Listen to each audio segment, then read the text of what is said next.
Salve, salve, ouvintes do FIAP Decode, tá no ar o Boletim Tech da FIAP. Eu sou o André Davi, continuo sendo o seu host e hoje eu tô particularmente polêmico. Na verdade, eu não, as nossas notícias. Porque você deve saber que em todo lugar existem vazamentos, né?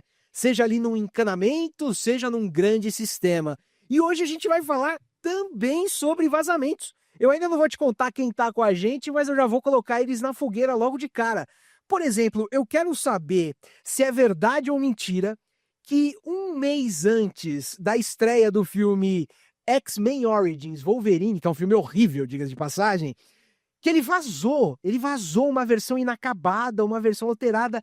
Verdade ou mentira? Eu creio que seja mentira. Creio que é mentira. Eu acho que é verdade. Acha que é verdade? Verdade, vazou mesmo. E o que me impressiona é ter vazado e eles terem lançado ainda assim. Vamos para mais uma. Uma atualização do Twitter foi lançada ao público antes da hora, revelando vários bugs em 2014. Verdade ou mentira? Mentira. Mentira. Acho que também é mentira. Mentira! Muito bem! Eu vou trazer mais uma porque essa aqui é polêmica, a gente já quer entrar na polêmica, hein? Olha só. Um engenheiro da Apple esqueceu um protótipo do iPhone 4 em um bar em 2010. Verdade ou mentira? Verdade. Verdade. Verdade. Verdade! Essa é verdade. E eu sempre fico na dúvida se isso foi esquecido mesmo ou se foi esquecido. Bom, vocês viram que os nossos convidados estão super atualizados, super atentos. É hora da gente saber quem são eles. Quem tá aqui comigo é o Flávio Marques. Tudo bem contigo, Flávio? Tudo bom, André? Vai ser muito legal ouvir as suas visões. E quem tá aqui com a gente também é o Ayman Smiley. Tudo bem com você, Ayman? É um prazer estar aqui com você hoje, professor Flávio também. Muito bom ter você aqui. Só que chega de gentilezas. A gente vai logo para as notícias, a gente vai logo para a bagunça. Deixa eu iniciar o timer do Decode aqui. Olha só. Primeira notícia, hein? A gente estava falando de vazamento, né? O Google acidentalmente revelou detalhes do Material Design 3 Expressive. O que é isso para a galera que está ouvindo a gente tá meio por fora? Lá em 2014, o Google lançou o Material Design, que é um design system. Então a gente tem lá vários elementos que devem compor uma aplicação para Android ou aplicações que estão aí no ecossistema Google. Isso foi sendo atualizado com o passar do tempo. 2021 teve a versão 3. E agora, eles iam anunciar essa versão nova, só que alguém, ao invés de agendar a publicação num post, foi lá e postou, e todo mundo ficou sabendo antes. Então, o que eu queria saber de vocês, quando tem um vazamento como esses, uma coisa que é grande, até que ponto isso reverbera? Como que você enxerga, na verdade, o caso inteiro, Flávio? Bom, nesse caso, poderia ter sido bom, porque está resgatando algo que eles já, desde 2014, vêm trabalhando e era necessário, às vezes, reativar. Então, nesse sentido, na minha visão, seria positivo para a marca. Agora, quando é algo que pode manchar a reputação, seria realmente uma catástrofe. Um caso recente de funcionários da Samsung colocando informações de vazamento de um futuro lançamento de um produto seria realmente péssimo para a marca. Aqui ainda fica num campo mais tranquilo para você, Ayman? Eu entendo que sim, porque é um avanço para a marca do Google e é um avanço que remete à era da IA. Então, quando você lê lá a notícia, tudo que vazou e etc., fala-se muito de uma design language que tenta humanizar a experiência das aplicações digitais e trazer emoção para as aplicações. Então, de fato, pode ser que não tenha sido um vazamento Então não intencional. assim, eventualmente. Não vejo como acidental, como algo que, para mim, é proposital. E essa humanização, até pegando esse gancho da IA, ela vai jogar em duas pontas, né? Vai jogar ali para quem vai consumir no final, mas a gente tem cada vez mais inteligência artificial sendo usada no desenvolvimento. Então, na ponta de quem está criando, vai ser muito legal ver essa sequência. E já que a gente está falando de acidentes, vamos falar de uma coisa que não foi acidental, que foi planejada. O Skype morreu. É isso. Eu não vou fazer um minuto de silêncio, porque senão a gente vai usar o tempo das notícias. Mas o Skype morreu, olha só. Ele foi lançado em 2003 por uma empresa, era só Skype na época. E em 2003 veio abalando. Nossa, VoIP, você não vai mais pagar pelas suas ligações, esquece a operadora. Em 2005, o eBay comprou o Skype. E aí ele continuou durando nessa pegada. Em 2011, a Microsoft comprou o Skype. A gente teve a pandemia ali dos anos de 2020, um pouquinho mais pra frente, ele bombou. Mas agora a Microsoft falou, vamos puxar o plug. A gente já tem o Microsoft Teams, a gente não precisa mais do Skype. O que você acha disso, Ayman? É muito triste ver o Skype acabar, principalmente para nós que fomos usuários do Skype aí pelos últimos anos. Não tanto nos anos mais recentes, muito mais lá atrás. Mas faz muito sentido para a estratégia de produto da Microsoft, né? Quando se pensa no Microsoft Teams e a integração de todo o módulo do Outlook e os demais produtos da empresa, do ecossistema como um todo, você não ter produtos que se canibalizam, né? Então, quando traz-se o Microsoft Teams para a mesa, ele de fato consegue ter uma completude infinitamente maior do que o Skype tinha, e o Skype passou a ser um custo e passou a ser um produto ocioso dentro do portfólio da empresa. Então, é difícil, mas aqui vai uma dica para produteiros, tá? Encerrar produtos é importante também, tá? E às vezes demorar demais pode custar muito caro. Não dá pra ficar com o cadáver andando aí chamando de produto. E engraçado esse ponto que você falou, porque quando o Skype lançou, ele era realmente uma solução, né? Bom, você vai conversar com as pessoas, ele fazia uma coisa. E agora a Microsoft está substituindo por algo que, na verdade, é uma solução mais completa. Você conversa, mas você gerencia times e tudo mais. Faz sentido na sua visão também, Flávio? E não basta só conversar, né? Então, se você não tiver. Hoje não, mas na época era algo de vanguarda, porque, poxa, eu não tinha essa opção, eu tinha que usar telefone. Não mais telefone fixo. No máximo, mandar uma mensagem de texto, né? O celular, na década de 2000, né, que a gente acabou começando a ter um volume muito alto de uso celular. Vieram empresas aqui pesadas aqui no Brasil, BCP, depois Claro. Aí sim a gente começou a se falar usando o celular de forma mais, um pouquinho em larga escala. Mas até então, era novidade, né? A gente usava Messenger, o ICQ, usavam outras formas de comunicação. E hoje a gente precisa, além de falar, eu preciso ver as pessoas, eu preciso entender o que está acontecendo, eu preciso compartilhar uma tela, eu preciso agendar uma reunião, então eu preciso ter uma suíte de ferramentas acoplada. E a Microsoft, é claro, já vê o Teams como o produto agora ideal para continuar, e infelizmente o Skype morreu. Bom, E infelizmente... é só fazer uma homenagem, acho que entendedores entenderão.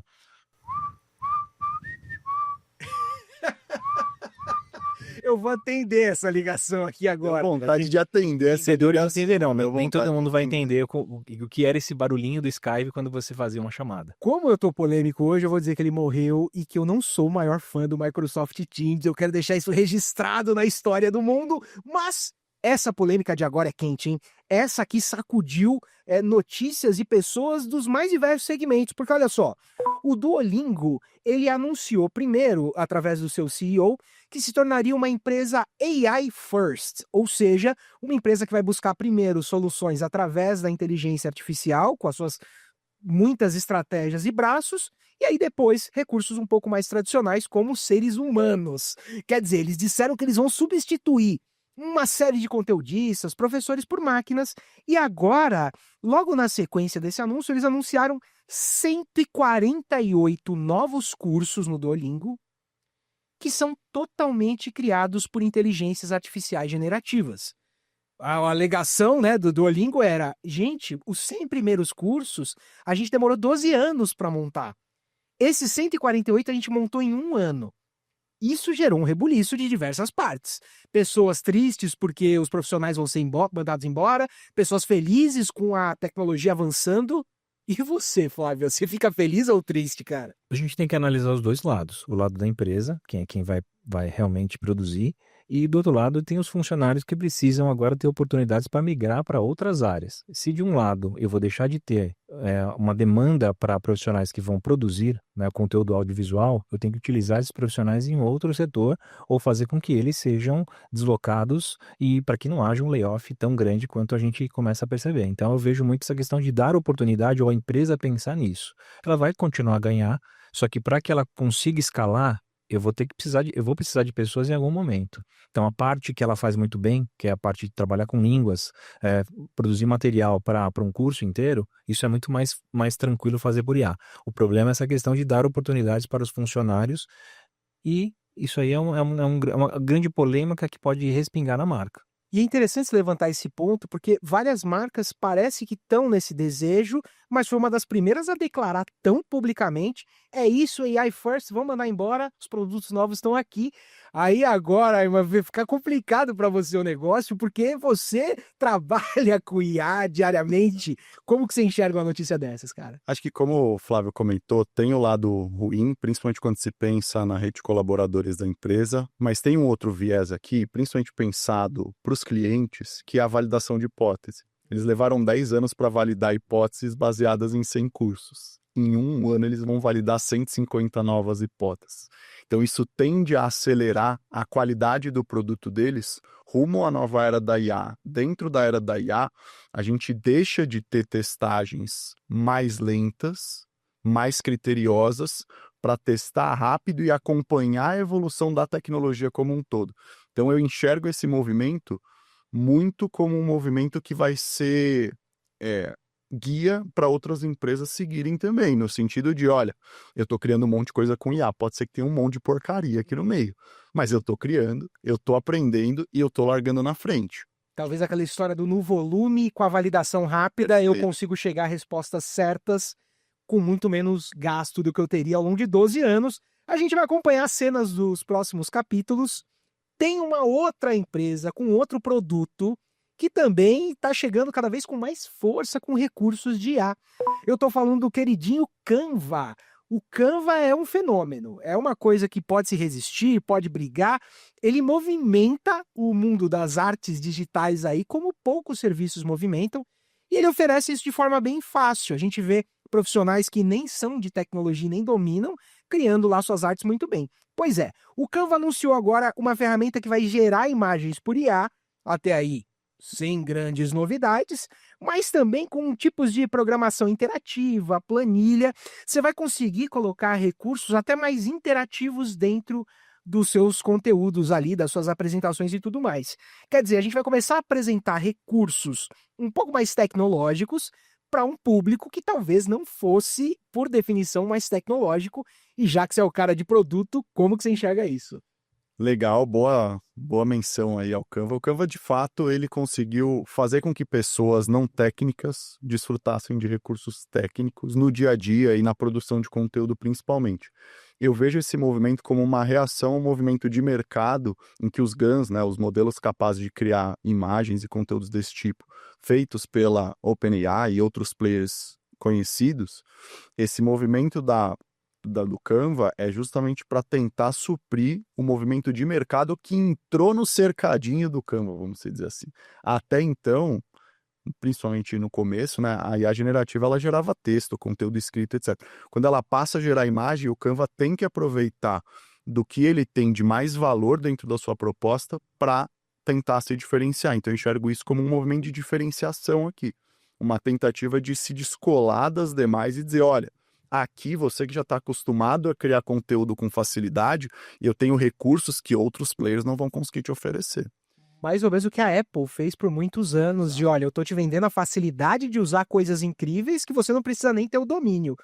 Flávio, além de tudo, cara, para completar essa notícia, eles desenvolveram uma parceria com a Anthropic, que já está aí na ponta do desenvolvimento de textos generativos, de códigos generativos e tudo mais.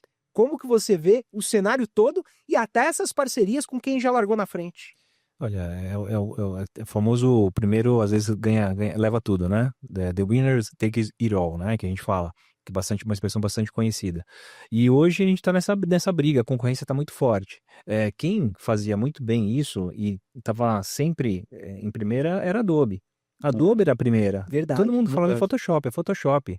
Hoje, você tem muitas concorrentes, e é claro que a Adobe também se movimentou com o Firefly e começa a ter realmente essa incorporação de ferramentas que usam IA generativa na própria plataforma. Você tem que facilitar.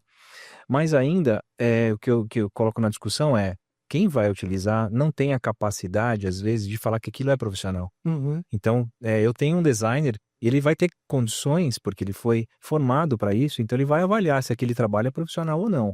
Uma pessoa que é não técnica, ela vai ter uma percepção de qualidade que não vai chegar ao nível do profissional. Então, esse questionamento que a gente precisa fazer, né? Não é para falar, não, isso vai voltar atrás. As pessoas vão usar, com certeza, mas quando você vai querer fazer algo profissional, você vai ter que ser um curador. Para você ser um curador, você tem que ter um conhecimento técnico. Então, muitos falam, os programadores vão sumir. Então, o que a gente está fazendo aqui, né? Que se eu sou da área de programação, será que eu vou continuar ensinando programação com ferramentas de IA? A gente vai ser um curador hoje. E a gente vai falar, faz desse jeito, não faz. A gente vai, no caso do Canva, é interessante que dá para se trabalhar muito como prova de conceito. Eu consigo fazer uma prova de conceito, mas eu não posso, de repente, eu não vou fazer a aplicação final em nuvem e tudo mais. Vou fazer uma prova de conceito e tá tudo certo. A partir do momento que o Canva conseguir gerar uma aplicação rodando em nuvem com microserviço e orquestração de software, aí a gente começa a ficar mais preocupado. Por enquanto, a gente tá mais nessa vibe inicial do vibe coding aí, de usuário. eu mando. Isso, e usuário vou- avançado, mas será que eu vou colocar essa aplicação rodando em nuvem dessa forma? Será que vou garantir realmente o acesso simultâneo de 1 milhão de pessoas? Será que a empresa vai confiar nisso? Eu ainda tenho minhas dúvidas. Já fica um combinado, então, quando a gente for trazer essa notícia no futuro de perdemos os empregos, eu trago você de novo para falar como nós estamos no sentido, mas como eu tô me sentindo agora é feliz, porque vocês passaram pelos nossos minutos de notícias com sucesso absurdo e dá tempo de uma curiosidade. Essa curiosidade aqui é um negócio meio doido, me fez lembrar dos tempos de escola. Olha só, cientistas encontraram o primeiro animal capaz de sobreviver sem oxigênio.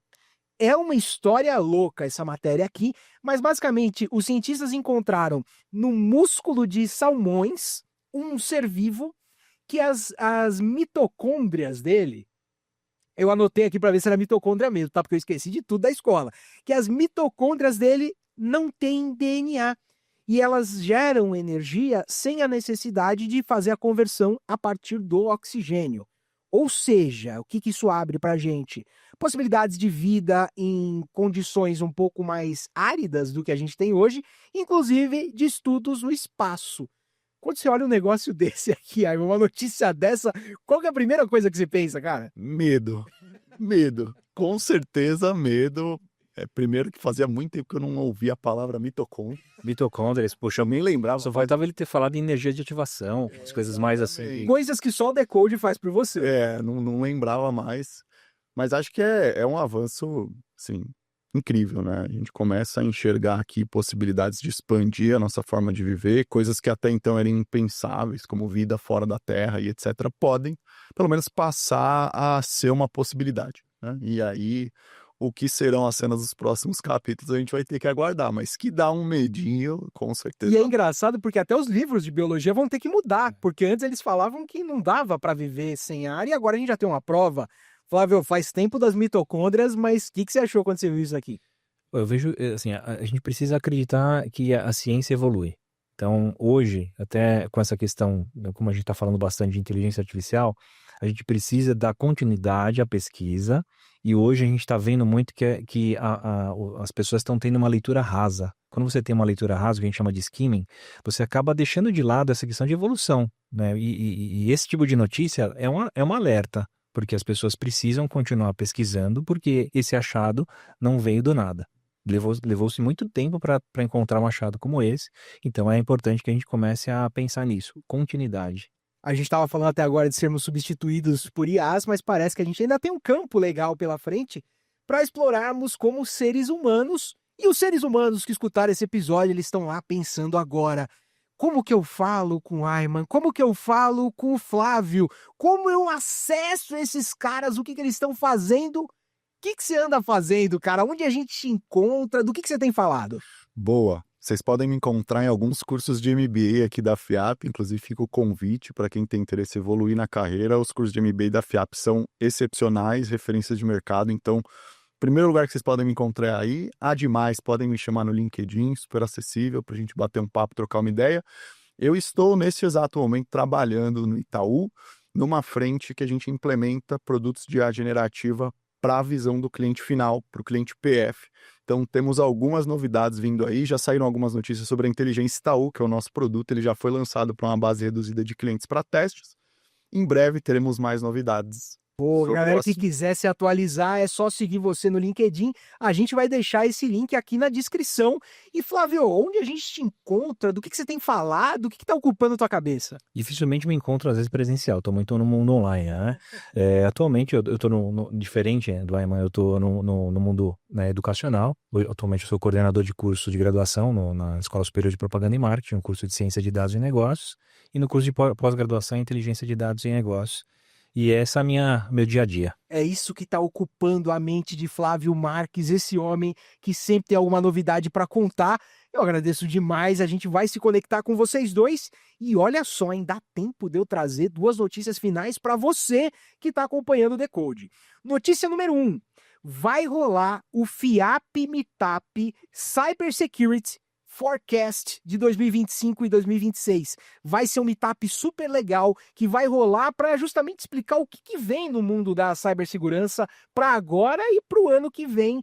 Entra na nossa plataforma de meetups, o link está aqui na descrição do episódio e também está rolando as inscrições da imersão IA da Alura com o Google. Só que presta atenção. As inscrições só vão até o dia 11/5, então se você está ouvindo esse episódio na estreia, ainda dá tempo. Se você está ouvindo uma semana depois, infelizmente você perdeu essa baita chance. Eu não vou perder a baita chance de agradecer vocês dois que estavam aqui com a gente. Muito obrigado pela presença, foi excelente conversar com vocês, aprender com vocês e decodificar essas notícias com vocês. E com você, que é nosso ouvinte, que é nossa ouvinte, foi um prazer ter a sua presença aqui. Vamos aproveitar e fazer o seguinte: avalia o Decode com 5 estrelas aí no Spotify ou na plataforma que você usar. E também pelo Spotify, comenta aqui embaixo o que você achou desse episódio, quais notícias te chamaram a atenção. Vamos nos conectar cada vez mais. Sabe por quê? Porque na semana que vem tem mais Decode. O FIAP Decode faz parte da Hipsters Network, a rede de podcasts do ecossistema Alura, FIAP e PM3. Quer saber ainda mais sobre tecnologia e negócios? Acesse hipsters.network e siga o @hipsters.network no Instagram.